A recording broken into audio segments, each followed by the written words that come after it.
Hey guys, it's Dr. Sohan. I'm here with Dr. Keith and we're with Chiropractic. And today we're focusing on one of our 5 health essentials, and that one being optimizing movement. And we want to film these videos so that you have access to it at home, because sometimes we don't have enough time in the clinic to show you all these movements, but we want to make sure you get these basic foundational movements at home. Alright, so I'm going to pass it over here to Dr. Keith. Alright guys, so we're going to bring in our FST, and who's also a personal trainer, who also has an undergraduate degree in kinesiology. Her name is Hannah Powley. You guys have maybe seen her around the clinic. You're going to get to know her really well in this video. She's a wealth of knowledge and no better source of great movement information than her. So let's dive into it. What's up guys, Hannah here, Fascial Stretch Therapist for Chiro. You guys have probably seen me around the clinic. Thanks Dr. Keith and Sohan for the introduction. So I'm here today to take you guys through one of the 5 pillars of health that the doctors talk about is daily movement and exercise. So that is definitely something that I specialize in and can help you guys with. So we're bringing you some information to the comfort of your home so that you can execute these things every day and become your healthiest version of yourself. So I wanted to run through, first of all, some components of fitness. And I don't want to talk to you guys today like you're some kind of athlete or heavy weightlifter. Like, most of the people that I work with on a day-to-day basis are general population clients. So they're really just looking to move better, regain mobility, decrease pain, just become the healthiest version of themselves, and movement is a huge part of that. So I broke it down for you guys into just some simple general components of fitness. And the reason these are important is because when these things are combined through different ways that we train, we're really training our body to move at its optimum function and move the best. So when we're focusing on these components of fitness, we're going to see, when we focus on these things, some things that we're going to see happen are, we're going to see decreased risk in many general diseases and issues that we see with our general health. So when we're focusing on exercise every day, we're going to see decrease in things like type 2 diabetes, neurological dysfunction, injury, general chronic pain, cancer, disease, all of those things we're going to see decrease with more minutes of activity every single week. And when we focus on this, we're also going to see some benefits as well, not just being preventative from diseases that we often deal with in life. We're also going to see many benefits that are going to put us in optimal function. So we're going to see an increase in bone density for those people that are listening that maybe are struggling with some arthritis or some joint pain. As you resistance train, you're going to build up the density of your bone, which is going to prevent things as you age, like arthritis and extra pain through the joints. We're also going to see a ton of increase in things like energy levels, self-esteem, immune function, your ability to go outside and do activities and do the things that you love every day, whether it's on your own, whether you like to hike or you want to catch up with your kids, whatever it is. So tons of benefits to moving every day. And I'm going to take you guys through those components. So the first component of fitness that's really important is flexibility and mobility. And you guys probably hear the doctors talk a lot about mobility. This is something that I generally specialize in with my clientele, and as a fascial stretch therapist, is restoring mobility. So when we are born, we're born with our joints optimizing a certain way and functioning a certain way, and we have a level of mobility. And as we age, what happens is whether we sit at a desk or we maybe stand on one hip or we carry a baby, we tend to lose mobility and create restriction in certain areas of the joints. And what happens is, if we don't focus on restoring that mobility, we're then going to see that get worse and worse, and that can sometimes contribute to things like arthritis and injury. So working on mobility every day is a crucial key to re-establishing optimal function and exercise every day. Second component, and we can kind of combine these 3 components together, is muscular endurance, strength, and power. So muscular endurance is essentially how how many times can you like perform an exercise at a certain load and have the ability to deliver oxygen to those muscles. So if I was to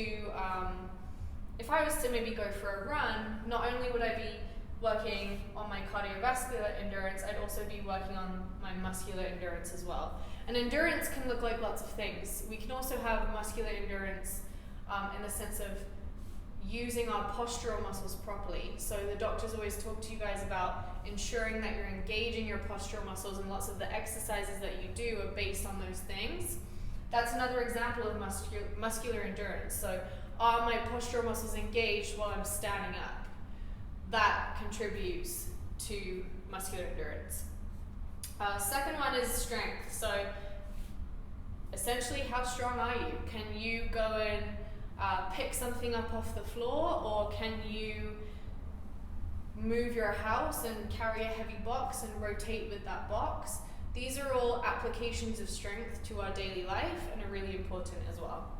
Muscular power is how fast can we lift something. So this would probably be something that's more geared towards athletic populations, but it's also good to be able to have power as well. Like if you are playing with kids, if you have kids in your family and you're going out and playing soccer, you also want to be able to have that component of fitness as well. So the next component of fitness is cardiovascular endurance. So your heart is a muscle, and we want to make sure that we're exercising that muscle. So exercises that contribute to your cardiovascular endurance could be something as simple as just walking every day, or going for a run, going for a hike. And we want to make sure that we have optimal function of our respiratory system, so our lungs, and we want to make sure that our heart can deliver oxygen and blood to the rest of the body efficiently. So working on cardiovascular endurance is huge, especially if you like to do activities outside and that's a component that you need to do those activities.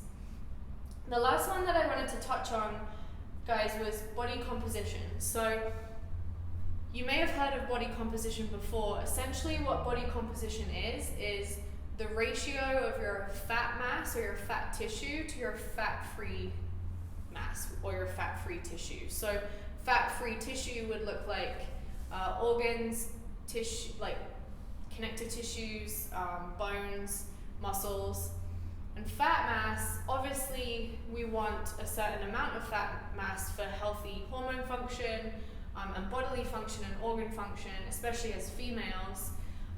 But we want to make sure that the ratio of fat mass to fat-free mass is we obviously want less of a ratio of fat mass. So as we complete and execute daily movement and focus on our nutrition and our hydration, we are going to see a better body composition. And what happens when you have an optimal body composition is you're able to move more freely, your metabolism functions a lot better, your immune system is better, you have more energy, and you can actually do more of the activities that you love. So those are the components of fitness, and I wanted to break those down for you guys and have you understand exactly why they're important, but I don't want you to overcomplicate it. Like, this is just me educating you on these things. These are all tools that we can, if you have a personal trainer or someone that you work with that does your movement programming, they can actually focus on these specific things based on your needs. But if you're just looking for daily general movement, we want to combine all of these things into that. Alright guys, so the second component that I wanted to take you through today is just really helping you understand what type of movements you should be including in your daily activities. So I'm going to run you guys through the primal movements, and I want you guys to just think about if you have any babies in your life that you know, and I'm sure maybe the doctors have used this analogy with you before. If you look at a baby do a squat, you'll see that that baby has like the perfect squat because their head is kind of carried forward, they have a nice long spine, tall neck, and then they have really good positioning of the hips, the knees, and the ankles. And what we're actually supposed to do, that's one example of a primal movement, is a squat. What we're supposed to do as humans is be able to do these certain movements, right? Like, if we look back to when we were hunter-gatherers, these are the type of movements that we were supposed to execute to live and function daily. So, if we look at a baby, how great they squat, and as they grow and as they go through certain lifestyle factors, or they put themselves in certain positions every day, maybe they are a student and they're at a desk a lot, or maybe they become a mum and they are carrying a kid on one hip, or they're a welder, whatever it is. The positions that you're in your lifestyle are going to affect your ability to perform these primal movements. So I want you guys to keep it really simple when you move every day, and lots of my programs are based on these primal movements and just overloading them in different ways. So the first primal movement that we have is a squat. So your ability to squat down and squat back up. The second primal movement is a hip hinge. So your ability to move through your hips, and this would translate to maybe if you have to bend down and pick something up off the floor. Are you able to do that without compensation and without pain? A lunge. So are you able to lunge down on one leg, or are you able to climb stairs? Are you able to hike? The lunge is going to translate over to those types of movements. Push and pull. So can you push an object or pull an object towards you with proper positioning and posture? Carry. Are you able to carry weight with trunk stability and proper posture, and manipulate that weight without letting it compromise your entire body? So maybe you are carrying really heavy groceries. Can you carry those groceries with ease to and from your car without having aches and pains? Training that position is going to improve that for you. The last one that we want to include is walking, running, or crawling. As humans, we want to make sure that's how we travel, right? So we want to make sure that we're doing that movement every single day. So when we break it down into these movements, it's pretty simple. We just want to make sure that we're doing each of these movements 1 to 2 times a week, training them properly and efficiently, and I'm going to run you guys through what that looks like. Alright, so I'm going to pull Dr. Keith in. If you want to come on over, Dr. Keith, we're going to run through the squat together and a couple of other movements. So I'm going to run Dr. Keith through the squat. So a couple things that I want you guys to focus on. I want you to keep it simple. So the first thing that I want Dr. Keith to do is get himself into a stance kind of just outside the hips with the toes slightly turned out, wherever feels good for him and his hips. It might be wider for some people, it might be more narrow. And I want you to make sure, Dr. Keith, that you have your big toe, ball of your foot, and your heel always in contact with that ground, okay? So what we're going to do from here is we're going to focus on, and I'm just going to cue you on this, creating 360-degree trunk tension, right? So what I want you to do is inhale and push out my hands. Good, and hold that tension. So we want to make sure that we have this type of tension when we're moving the body in any type of way. So he's going to always focus on that tension throughout all of these movements. So what we're going to do now is keep a nice tall spine, and we're just going to allow the hips to sit back, the knees to come forward, and open up those hips as you sit down. Awesome, and again, keeping the big toes, ball of the feet, heels into the ground, and stand up. And we're just going to add that breath. So he's going to come down, and he's going to breathe out as he stands up, drive those feet into the floor. Good, 2 more here. Open up those hips, awesome. And last one, tall spine, big breath out. Great, and that's your squat. All right guys, so the next movement that we're gonna run through is the hip hinge. So we wanna make sure that we can hip hinge efficiently. For example, if Dr. Keith's gonna bend over and pick something up off the floor, he wants to make sure that he's stable in that position, so he's not creating any compensation, throwing out his back or anything like that. So what I'm going to have you do, Dr. Keith, is just stand again in that kind of squat position. And again, same rules apply, right? We want those feet in contact with the ground, and we want to increase that 360-degree tension, lots of tension through that core, almost as if I was going to punch you from all areas of the stomach, okay? So what we're going to do from here is we're going to allow those hips to sit back. The bum is going to sit back, and we're going to keep a soft knee. So think of like an athletic stance, right? Soft knees. We're going to keep a tall spine, and I'm going to get you to push your bum back to the back wall. Slide your hands down. Awesome. And stand up, breathe out. Keeping, again, that 360-degree tension, feet in contact with the floor. Let's do 3 more of those. Reach those hips back. Awesome, and think nice long spine, and I should be able to see Dr. Keith's logo as he pushes the bum back. Awesome, one more rep here. And breathe out. And that's your hinge. Alright guys, so we're gonna run through the lunge next. So the reason the lunge pattern is important is because we wanna make sure that we have single leg strength, right? So Dr. Keith, I know you like to hike in your spare time, so this is really important for you. Your ability to have confidence and strength in single leg strides while going up or down different trajectories. So what we're going to do is, again, focusing on similar mechanics to the squat and the hinge. So feet are going to be in contact with the floor, keeping that trunk stability and tension. So let's get you in a split stance, Dr. Keith, and ensuring that, again, you have that contact with the floor on the front foot, and then on the ball of the foot with that back leg. So he's going to keep a nice tall spine. Again, if I'm pulling a string, his head is nice and tall, and he's going to allow those hips to sit straight down. And as he does that, you can see he has great lunge mechanics. He's going to have that movement through the ankle, through the hip, and through the knee. And then from that position, really focusing on that front foot, he's going to stand straight back up. And this would be a stationary lunge. So let's do 2 more of those there, keeping a tall spine, and again, driving that big toe down as you stand up. And again, breathing out to create power. Yeah, there you go, 1 more. Awesome job.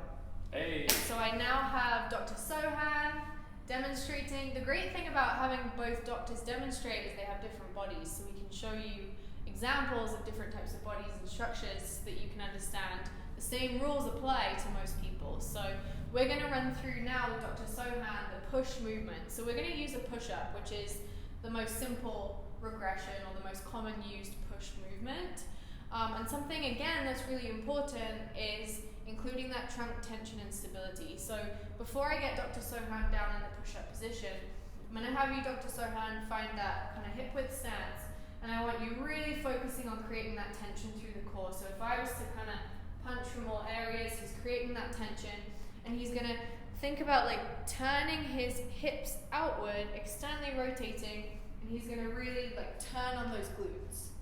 So think about squeezing those glutes, bracing that core, and you should already feel, can you feel that tension? Yeah. Awesome. So we wanna keep that tension as we do our push-up. That's super important. That's gonna stop us from putting too much pressure on the shoulders or the neck or the low back. So I'm going to get you down in that push-up position, Dr. Sohan. And he's good at these because he's been doing lots of challenges lately. Arms nice and straight, and again, create that trunk tension, glutes are turned on. And what we're going to do is we're going to allow movement of the shoulder blades. He's going to bring his elbows about 45 degrees as he lowers himself down. So 45 degrees to the ribs, keeping that trunk tension, big breath out, push up. And as he pushes up, he's really driving those shoulders back, pushing those hands into the floor. And think about too, if you had 2 jaws, you're trying to unscrew them, right? So you're screwing those shoulders back. Awesome. And now he's got that tension. Come down again. And big breath out. Let's do 2 more here. Glutes turned on. Awesome job. 1 more. Really drive those shoulders back. Externally rotate. Good. And that's the push-up. So the next exercise that we're going to run through is a pull movement. So it's really important that we have the ability to be strong in a pulling movement, whether we're sliding something across the floor or we're training in the gym. We want to make sure that we have efficient movement through the scapula, which are the shoulder blades, the shoulders, and proper spinal position. So when we do a pull movement, some things that we want to see, I'm going to have you turn and face the wall, Dr. Sohan. So some things that we want to see, and Dr. Sohan has really good posture here, so we can see the movement of his scapula. So I'm going to have you put your arms out straight for me, out in front of you, and you're just going to bring your elbows back and squeeze your shoulder blades together. So you can see as he pulls those elbows back, he's got that retraction happening in the shoulder blades and tension away from the neck, shoulders down. Come back out, and again. And he's keeping that tension through the trunk, glutes are turned on, and come back out. So you guys can even practice this with no weight. You don't need any resistance. You can just practice this movement, and you can see he's creating a lot of tension right now. You feel that tension? He's creating lots of that with no weight. So we're going to show you as well with one of our pieces of equipment here, a single arm row that you can do with a band. You can also do this double arm as well. So Dr. Sohan's going to take the band and he's just going to demonstrate for us the single arm row. So what he's going to do is those same mechanics. The elbow is going to come back towards the hip, open up the chest and the shoulder, squeeze that shoulder blade back. Awesome job. Keep that core turned on. Nice tall spine and head tall. 2 more here. And breathing out as he rows, because that's going to create more power and tension. So breathe out as you row back there. Awesome. And relax. And that's how you can add tension to the pull movement. Alright guys, so the final exercise that I want to take you over is a weighted carry. And this is really important. We've been talking a ton today about trunk tension. And I know that you guys always talk to the clinic members about trunk tension and how important it is, and stability throughout the spine. And training those muscles all around the trunk in different ways is going to help increase that spinal stability and help you stay more upright, which in turn is going to increase the benefits of spinal alignment and what you come to the clinic for. So these are things that you can do at home to better what the doctors are doing for you with your adjustments. So for the weighted carry, I'm going to have Dr. Sohan hold the gym bag. We got some bricks in there. Hold the gym bag on one side. And what this is going to do is we can stand upright and use these muscles, but what happens when we challenge different weight in different areas, right? So he's only got weight on the one side. So I want you to just kind of go lax and just show everybody where it pulls you. So you can see Dr. Sohan here is relaxed. He's allowing that compensation to happen. So what he has to do with something like a one-sided carry is he has to activate these muscles even more, staying tall, engaging those upper back muscles, and again, create that 360-degree tension.